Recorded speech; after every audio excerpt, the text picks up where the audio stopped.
L'Ajuntament de Santa Eulària serà la primera institució d'Eivissa en disposar d'un catàleg de camins, una eina que servirà per definir clarament la titularitat, el manteniment i els usos permesos d'aquestes vies, cosa que oferirà en el futur major seguretat jurídica tant als propietaris com als usuaris.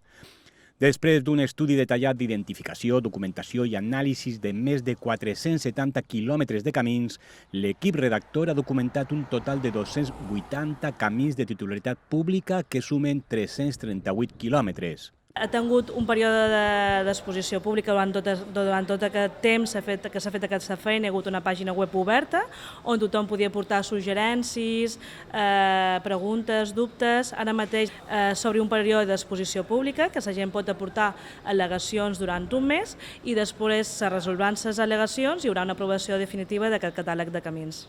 L'estudi contempla aspectes com l'amplada, el tipus de paviment i l'estat general dels camins.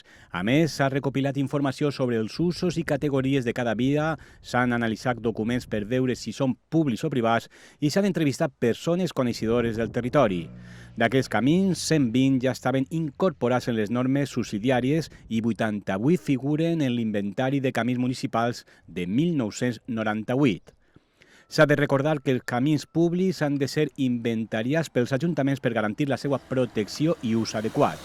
Aquest projecte representa un pas fonamental en aquest sentit per la preservació del patrimoni viari de Santa Eulària, assegurant la seva correcta gestió i conservació per les generacions futures.